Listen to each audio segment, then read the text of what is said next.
We set out to conquer a mountain, but I ended up facing my own heart.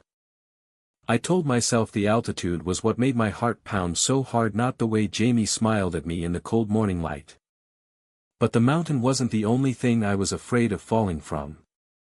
I was halfway into a power bar when Jamie said it casual, like we were just discussing the weather. You ever think about how everything could change after this? He didn't look at me. Just stared ahead, toward the jagged path winding up toward the summit of Mount Whitney. It was our final challenge after 5 years of backpacking together. 5 years of sweat, jokes, near misses with bears, and shared sleeping bags. And 5 years of me pretending I wasn't in love with him. What do you mean? I asked, trying to sound as light as he did. He shrugged, the corners of his backpack rustling against his jacket. Just. We reach the top, we graduate, we move on. Life. New cities. Jobs. You know.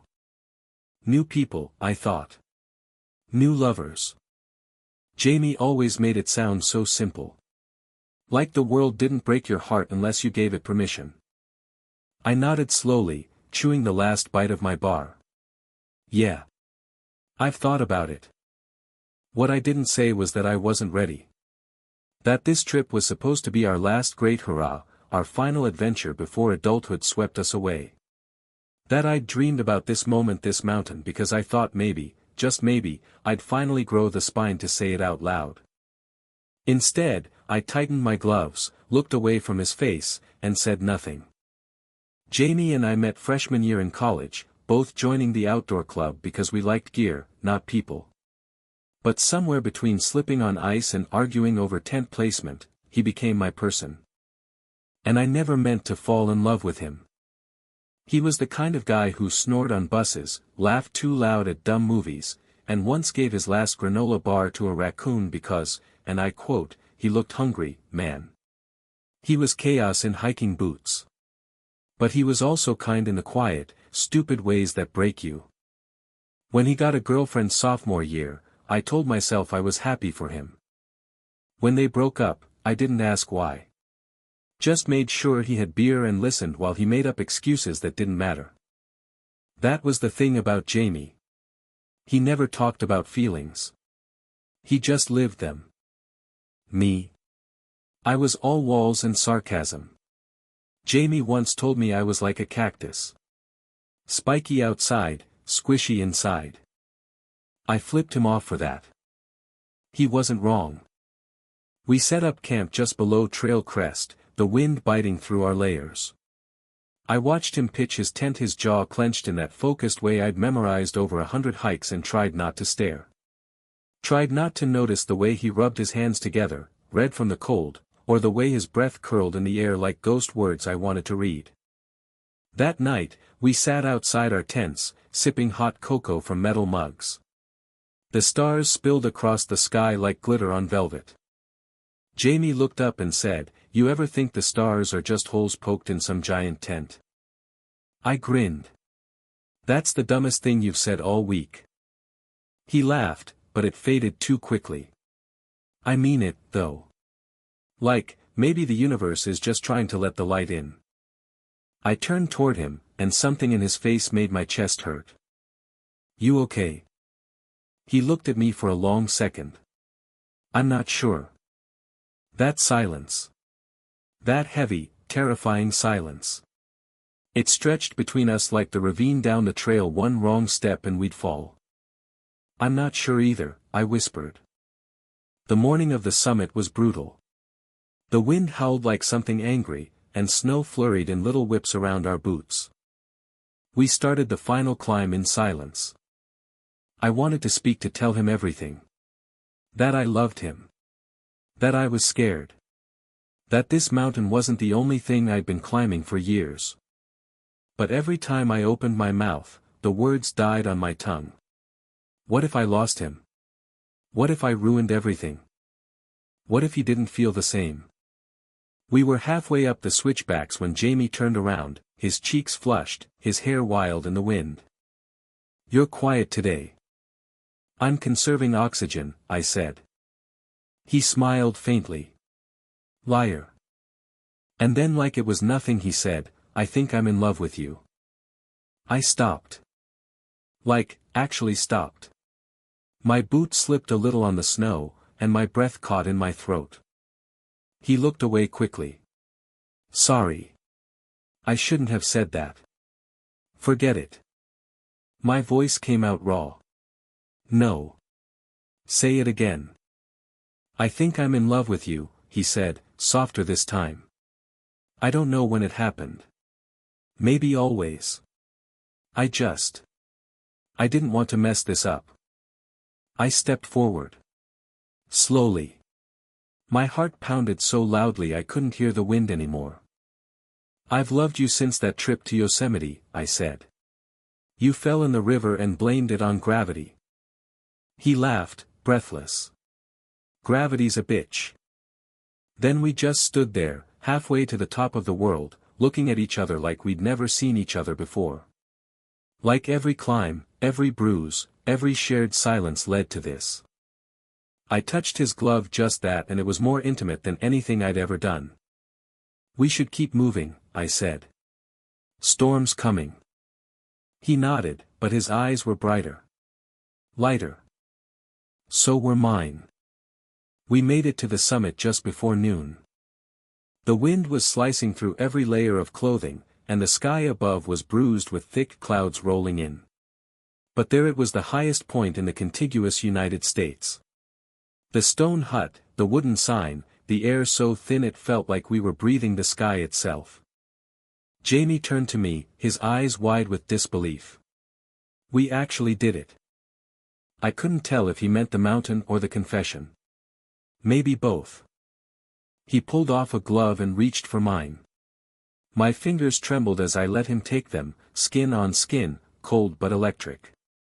It wasn't a kiss, not yet. But in that moment, it felt louder than one. I've been wanting to say it for so long, he murmured, barely audible over the wind. But I didn't want to screw it up. You didn't. I should have kissed him right then. I should have let the wind carry away every fear I ever had, every doubt. But something in me hesitated. Not because I didn't want to, I wanted to more than anything. But because. Because what comes after a moment like that? Do you climb back down into the same life, or does everything change forever? The descent was harder than we expected. Snow started falling around the 13,000-foot mark, light at first, then thick and fast. The trail blurred beneath our feet, and the ridgeline disappeared behind a curtain of white. The rocks became slick, our boots struggling for grip. Jamie cursed under his breath as he slipped near a narrow pass. I caught him by the strap of his pack and yanked him upright. Jesus, he exhaled, laughing nervously. That was almost bad. I wanted to say, I won't let you fall. But it sounded too much like a metaphor, and I didn't want to make promises I didn't know how to keep. So I just said, be careful, and kept moving. By the time we made it back to the tree line, the storm was in full swing. The wind had picked up, the snowfall relentless. The temperature was dropping fast, and our clothes were damp. We stopped to catch our breath behind a thick cluster of pines, both of us shivering. Jamie looked at me, his brows furrowed. We need to set up camp. We're not gonna make it back to the trailhead like this. I know. But the fear was starting to creep in, that dull panic that comes when your body is exhausted and cold starts to eat its way into your bones.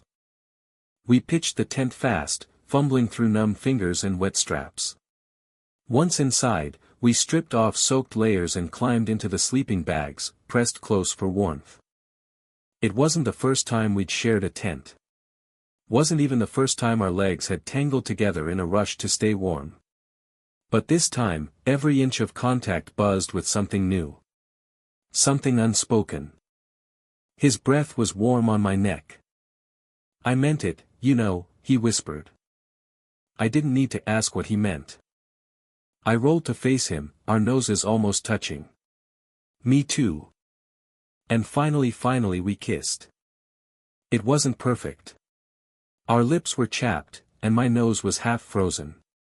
But it was real. And soft.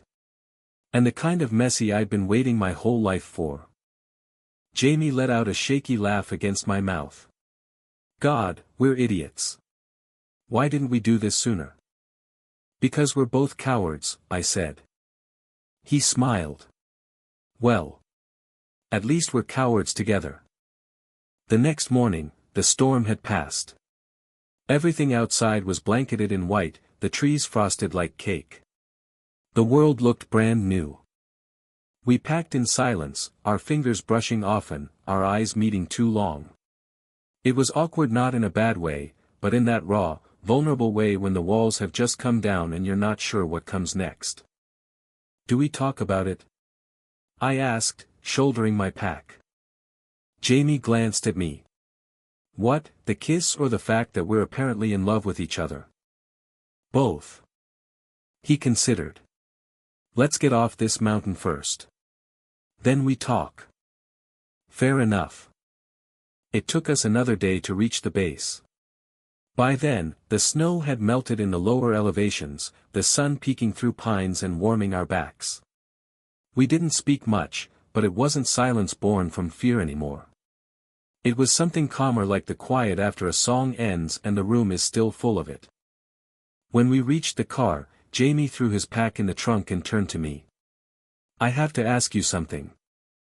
My heart stuttered. Okay. Are you serious about this? He asked. About me? I didn't hesitate. Yes. He looked down at his boots, then back up. Because I don't want this to be a vacation thing. A mountain fling. It's not, I said. I'm terrified. But it's not. He exhaled, then leaned in and pressed a soft kiss to my forehead. Good. We drove back in silence again, but this time our hands found each other over the center console and stayed locked the whole ride. We didn't tell anyone at first. Not because we were ashamed, God, no. But because it felt like a bubble. Like something delicate we didn't want the world to breathe on too hard. Our friends noticed, of course. They saw how we looked at each other, how we touched a little too long, how our inside jokes had turned into something heavier. And one night, sitting on the roof of our campus apartment, Jamie just said it. I'm with him. Just like that. I thought I'd feel afraid. But I didn't. I felt whole. But love, real love, is never just mountaintops and soft kisses. It's also coming down into the messy valley of everyday life. It's figuring out who you are when you're not holding hands in the snow. And the truth was, Jamie and I were very different people. I liked control, schedules, plans. Jamie was chaos and art and late-night cereal for dinner. We fought. Over stupid things like him forgetting to text back or me shutting down when I got overwhelmed. But we always came back to each other. Always. The real test came after graduation. Jamie got an offer in Seattle, an outdoor documentary crew. His dream job. I got into a master's program in New York. Opposite coasts. Opposite lives. What do we do? He asked, sitting on the steps of our building, a beer in his hand. I didn't have an answer. I just knew I didn't want to lose him. We could try long distance, I offered, hating how desperate I sounded. He was quiet. Then, or what? He looked up at me, eyes soft. Or we find a way to meet in the middle. I blinked. Like Denver. He grinned. I mean metaphorically. But sure. Denver's nice. We laughed. And somehow, I knew we'd figure it out. Because love isn't just a summit, it's what you build after. In the snow. In the silence. In the choice to keep climbing, even when it's hard. We didn't move to Denver. That would have been too poetic, too easy. Instead, we tried what every romantic film warns you about, long distance. Jamie left for Seattle with a second-hand duffel bag and 1,000 dreams packed inside it. I moved into a tiny apartment in the East Village, where the only mountain in sight was my student loan balance. We promised each other it was temporary. We promised we'd call every day. We promised not to drift. At first, we stuck to it.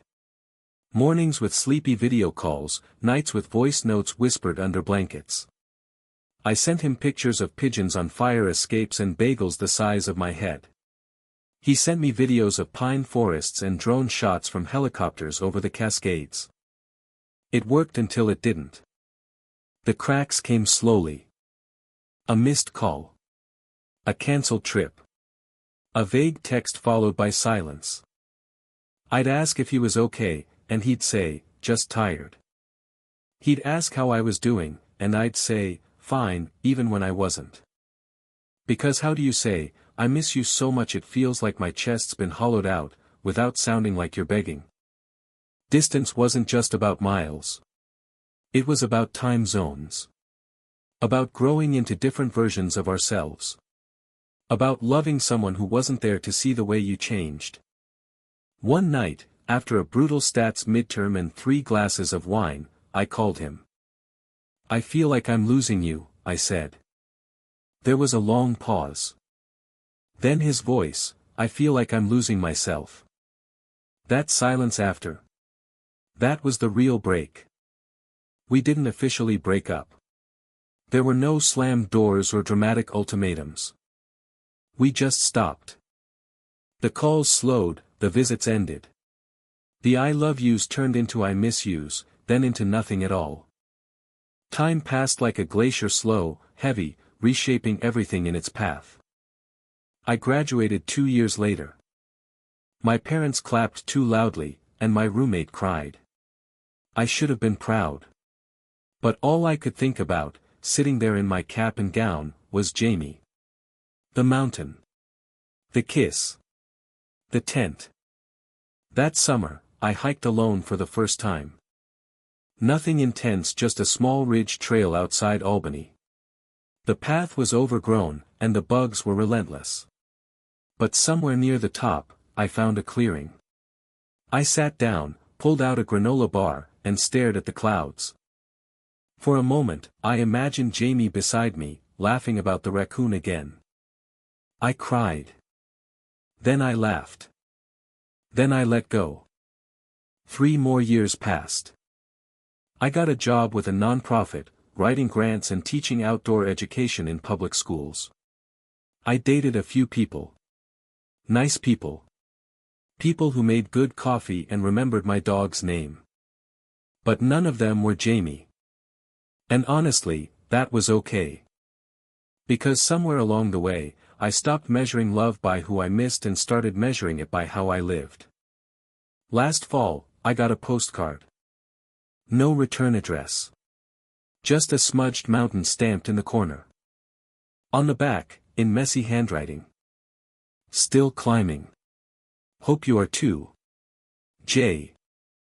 I stared at it for a long time. Then I pinned it above my desk. Life moved. As it does. As it always will. And then, 6 months ago, I was asked to speak at an outdoor youth conference in Montana. The night before my panel, I wandered out to the campfire circle. Most people had gone to bed, but there was one person sitting by the flames. He was older now. A few more lines on his face. His hair longer. But his smile. That was still Jamie. I froze. He looked up, squinted through the smoke.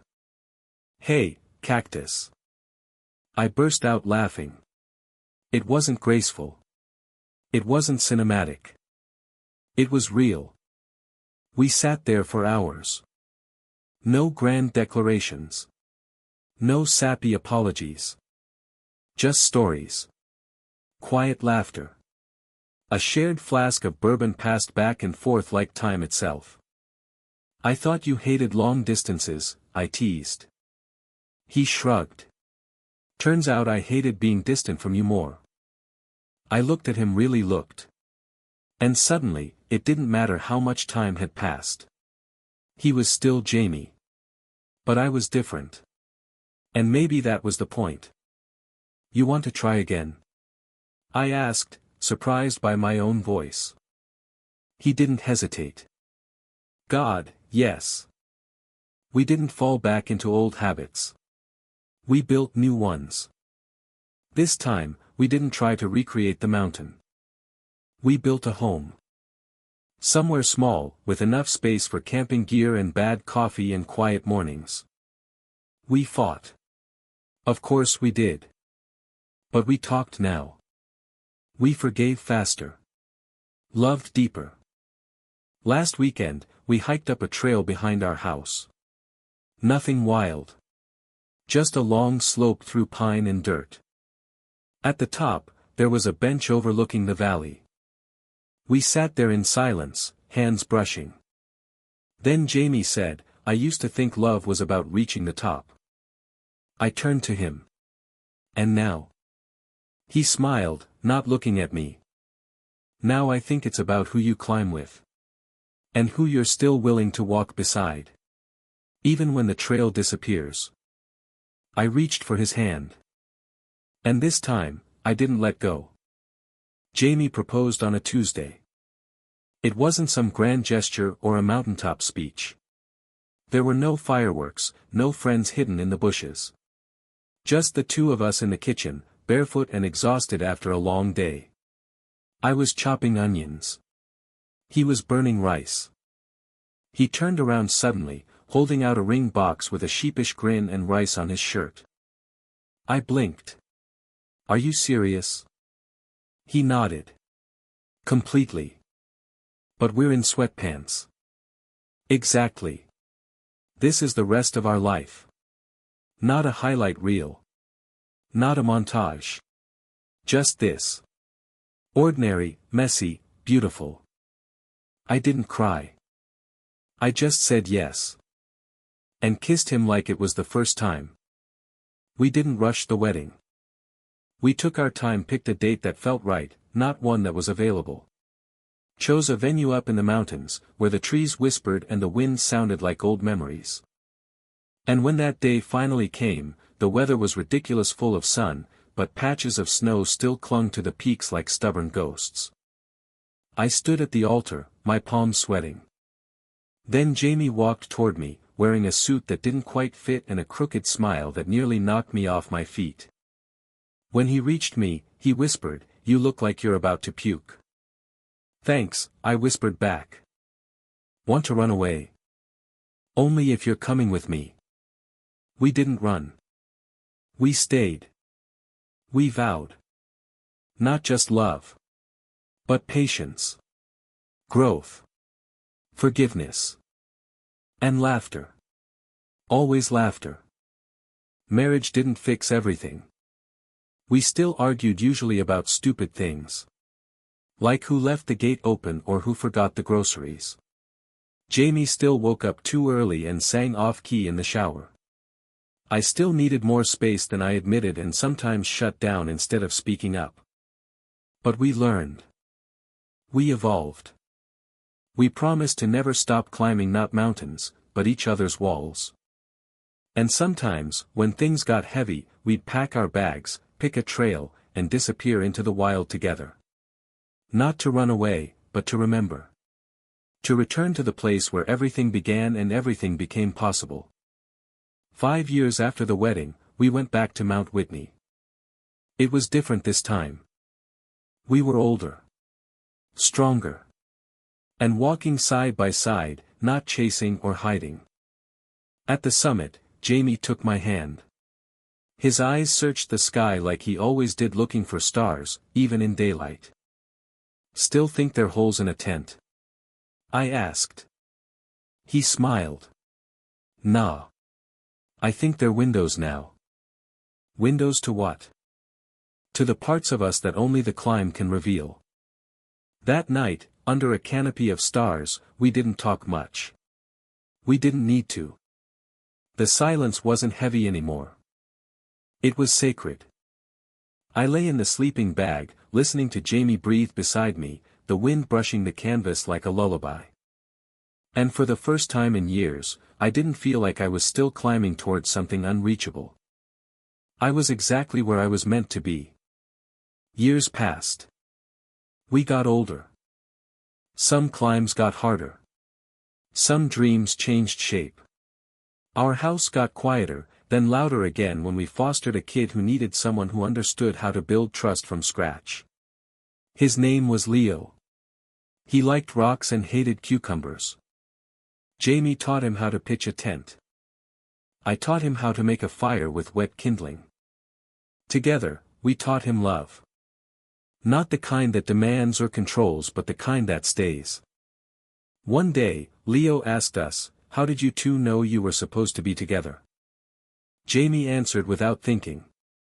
"Because we couldn't imagine climbing without the other." I nodded. "Because even when we tried to, it never felt right." Leo squinted. "That's cheesy." Jamie laughed. "Yeah, it is. But it was also true." Time, as it always does, carried us forward.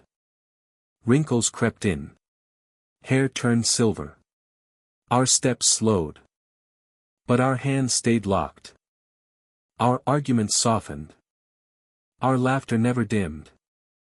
And when I stood beside Jamie's hospital bed, holding his hand one last time, he looked up at me, eyes tired, voice barely a whisper, and said, "Still climbing?" I kissed his forehead and replied, "Always." I scattered his ashes at the summit. The wind caught them like a promise and carried them into the sky, where stars still waited behind the light. I didn't cry until I got back to camp. Didn't scream or break down. Just sat there. Then I whispered into the silence, "Thank you for being my mountain." Years later, Leo hiked Mount Whitney on his own.